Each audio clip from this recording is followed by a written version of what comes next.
j'espère que tu vas bien parce que moi j'ai la pêche et j'ai envie que toi aussi. Et ça tombe bien parce que le sujet de la vidéo c'est comment reprendre sa vie en main en 3 étapes simples ou un truc du style, j'ai pas totalement choisi le titre pour l'instant. Mais tu vois bien le concept, donc dans cette vidéo on va voir un peu des petits tips et des idées de ce que tu pourrais changer dans ta vie au côté physique, mental et lifestyle. Reste avec moi pour la suite de la vidéo.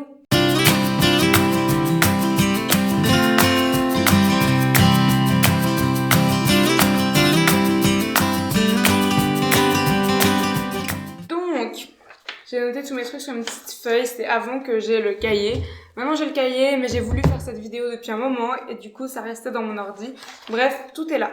Donc, on va d'abord s'occuper de comment est-ce que tu pourrais reprendre ta vie en main du côté physique, ton corps, est-ce que tu l'as un peu laissé à l'abandon, comment est-ce que tu peux vraiment remonter ta santé physique. Et ça tombe bien parce que de toute façon, moi aussi, c'est une de mes bonnes résolutions. Le premier truc à faire, c'est Faire du sport. donc justement, si tu me connais un peu, tu sais que tu vas pas me retrouver dans les Jeux Olympiques tout prochainement. Mais comme ça, on peut travailler dessus ensemble et c'est chouette aussi. Donc voilà, le premier conseil, c'est il faudrait recommencer une activité physique tranquillement, doucement en 2020.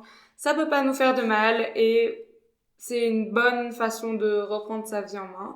Parce que le sport, c'est la santé. J'ai vraiment hâte de retourner au fitness. La deuxième chose à faire, et ça c'est en plus du sport, ça remplace pas, c'est de marcher. Donc là c'est vraiment, j'ai l'impression que c'est quelque chose de simple à faire et moi c'est aussi quelque chose que je vais essayer de faire plus, c'est de marcher plus. Donc typiquement tu peux décider de sortir du bus un arrêt plus tôt, tu peux décider d'aller marcher tous les week-ends, au moins 1 heure par week-end. Tu peux décider de t'inscrire dans un groupe de Nordic Walking. Tu peux décider de faire plein de trucs en fait et c'est ça qui est cool. Tu peux décider de prendre les escaliers au lieu de prendre les ascenseurs. Tu peux arrêter de monter sur les escalators. Il y a plein de choses en fait comme ça qu'on a créées qui nous permettent d'être vraiment des flemmards et de ne pas marcher du tout. Sauf que c'est très mauvais pour la vie sédentaire. Donc tu vas me faire le plaisir de sortir de cet escalator et de marcher un peu. Ça va te faire du bien, ça va nous faire du bien à tous les deux. Donc, faisons ça ensemble. La troisième chose que tu peux faire pour augmenter ta santé physique, c'est ton alimentation. Donc, arrêter les cochonneries et les sodas. Moi, ça fait des années que j'ai arrêté de boire des sodas et franchement, ça ne me manque pas du tout. C'est vraiment plein de cochonneries ces trucs et c'est pas chouette du tout. Donc, tu vas vraiment te faire un cadeau à toi-même en fait en arrêtant les aliments préparés. Peut-être que t'as pas le temps, mais dans ce cas-là, tu peux essayer de meal prep. Il y a toujours des solutions en fait. Même peut-être que toi tu sais vraiment pas cuisiner, que t'as pas le temps pour préparer ta bouffe à l'avance. Et on fait ça en baby steps. Au lieu d'acheter 7 fois par semaine des plats préparés, t'en achètes que 6. Lentement mais sûrement, on va y arriver. C'est vraiment, je pense vraiment que c'est très très mauvais en fait d'acheter des plats tout faits parce que tu sais pas exactement ce qu'il y a dedans, tu sais pas qui c'est qui a préparé la bouffe. Ça se trouve c'est même pas bon. Enfin franchement, il y a que des avantages à faire ta nourriture toi-même.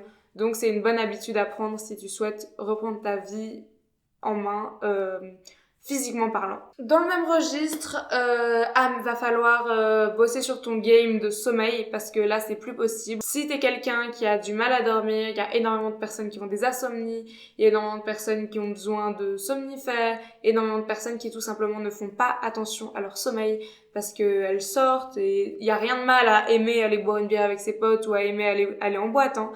Clairement pas, mais juste si tu fais ça, souvent il faut que tu prennes le temps de faire des siestes, de faire des nuits complètes de temps en temps. C'est tellement important le sommeil, je peux pas le dire autant de fois que j'aimerais. Enfin, c'est tellement important. Le sommeil et boire de l'eau, c'est vraiment deux choses qui vont ensemble en fait pour créer la base de ton hygiène de vie en fait réellement. Je ne vois pas comment tu peux espérer être productif, comment tu peux espérer être heureux parce que ça agit aussi sur ton cerveau et comment il va. Si tu es déshydraté et que tu n'as tellement pas dormi qu'on dirait un zombie dans Walking Dead, donc ça va pas le faire. Il faut reprendre depuis le début, dormir, boire, bien manger, faire un peu de sport et là tu seras refait, tu vas être une nouvelle personne. Et on se rend pas trop compte, enfin on se dit juste que voilà c'est superficiel de vouloir avoir une silhouette dont on est content, mais c'est tellement important de se voir dans le miroir et de se dire waouh, je suis vraiment contente du corps que j'ai. Ça, et en plus sur la motivation, après t'as tellement d'énergie quand tu fais du sport. Et du coup, je pense que c'est bien de commencer, de reprendre sa vie en main en fait par le côté physique. Et comme ça, après, t'as toute l'énergie et la force un peu qu'il te faut pour te mettre au côté lifestyle et au changement de mentalité qui va avec. C'est la parfaite transition pour le deuxième point, lifestyle. Les deux trucs que je te propose, déjà, tu peux tester le minimalisme. Alors, il faut savoir que c'est quelque chose que moi, je n'ai pas encore réellement testé, mais j'en entends tellement parler. Dans le sens où j'ai clairement pas ça dans toutes les branches de ma vie. Je sais que niveau maquillage, j'essaie justement d'être un peu minimaliste. Je suis en train de virer tous mes vieux trucs. Enfin, mais je suis encore dans ce processus, donc je m'y connais pas énormément. C'est pour ça d'ailleurs que je n'ai fait aucune vidéo dédiée au minimalisme pour l'instant, parce que je suis juste pas légitime en fait. Mais je veux juste te dire, bon bah voilà, c'est peut-être un truc que tu pourrais regarder. Si t'as l'impression que t'as tellement de trucs chez toi que ça te met mal à l'aise, que t'es pas à l'aise chez toi, t'as trop de trucs, ça va plus. Il y a beaucoup de gens qui disent que spirituellement ça les a aidés, que vraiment ils se sentent tellement légers et déchargés d'un poids d'avoir beaucoup moins de choses, que tu peux toujours aller regarder comment ça marche et voir si ça t'aide. Parce que même si j'ai pas encore agi dessus, je pense réellement que tu peux pas être ultra bien dans ta tête si ta salle de bain, ta cuisine, ta chambre, c'est une zone de guerre, s'il y a 1000 trucs par terre et tout. Mais clairement, ça me travaille. Genre, quoi que je fasse, j'y pense au bordel dans ma chambre et je me dis, putain, il faut que je le fasse, il faut que je range. Donc, je pense que ça peut bénéficier à tout le monde d'avoir une maison propre, rangée, quitte à avoir moins de choses, à devenir minimaliste si ça peut te faire du bien. Et la deuxième chose, ça, j'ai testé, c'est virer les gens toxiques de ta vie. Je pense que c'est quelque chose dont personne ne devrait se priver en fait parce que t'as pas besoin de ce genre de négativité autour de toi. Le concept, c'est que tu vires les sales types de ta vie. J'avais lu un truc comme quoi on est grosso modo la somme des 5 personnes avec lesquelles on passe le plus de temps. Et c'est logique parce que dès que tu commences à passer beaucoup de temps avec quelqu'un, tu prends ses habitudes, tu commences à parler comme elle. Pas que tu penses un peu comme elle, mais vous nourrissez mutuellement de comment vous êtes et de vos expériences. Et tu commences un peu à leur ressembler. Enfin, je pense qu'il y a vraiment de la vérité dans cette phrase. Et donc, c'est important de voir avec qui tu passes beaucoup de temps, de qui en fait t'es en train de te nourrir et quelles habitudes t'es en train de prendre. Est-ce que c'est quelque chose que est-ce que c'est des habitudes que tu as envie d'avoir? Sinon, il est temps d'agir, de faire quelque chose. Et tout simplement, s'il y a des gens qui ne te rendent pas heureux, qui sont méchants avec toi, qu'est-ce que tu attends? Le minimalisme chez les potes aussi, ça existe, il est temps de faire ça. Sur ce, passons au troisième point où c'est donc en fait reprendre sa vie en main du côté mental. Donc ça, c'est un peu mon sujet de prédilection, donc allons-y. Première chose, prends du temps pour toi. Donc là, c'est le moment où je te parle de trucs hyper basiques du self-care, mais c'est pas pour rien qu'ils sont hyper connus, c'est pas pour rien que c'est important de les faire. Prends un bain de temps en temps. Vraiment prends du temps pour toi. Si tu kiffes les bougies, allume des bougies, ça donne tellement une ambiance relaxée et cosy chez toi que...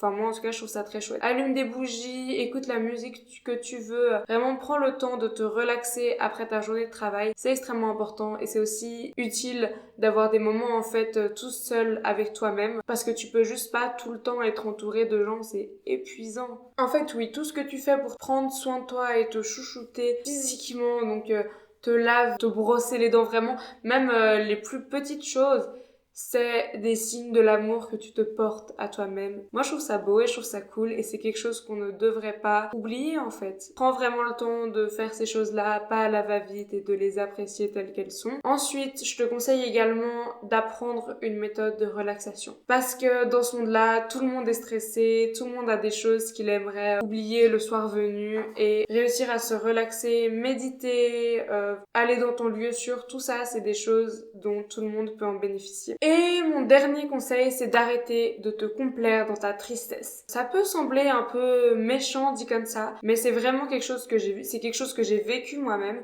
que quand t'es triste, en fait, des fois, t'es tellement triste que tu t'habitues à ce sentiment, et après, tu peux plus trop vivre sans... Enfin, tu commences à te complaire un peu dans ton rôle de victime et ton rôle de bah ma vie elle est pas top et tout ça. Et en fait c'est terrible pour toi, c'est terrible pour ton entourage. et il faut vraiment arrêter de romancer la tristesse en fait, parce que c'est pas quelque chose de chouette, c'est pas quelque chose que tu devrais chercher à ressentir, et bah quand t'es contente, tu devrais pas soudainement te mettre dans un mood triste juste parce que t'es tellement habituée à ça et que au moins là comme ça, bah les gens ils vont être gentils avec toi. Ouais, vraiment arrêter de se complaire dans sa tristesse, c'est quelque chose de très important et j'espère qu'en 2020 tu vas réussir à faire ça. Et voilà, j'espère que tu auras apprécié cette vidéo tout comme moi j'ai apprécié la faire et que tu peux me dire dans les commentaires si tu as testé certaines astuces, si ça marche pour toi, quels sont tes propres conseils pour les gens qui regarderaient cette vidéo. J'espère que tu vas passer une très très bonne journée. Moi, ça m'a fait plaisir de te parler. Prends soin de toi, bye bye!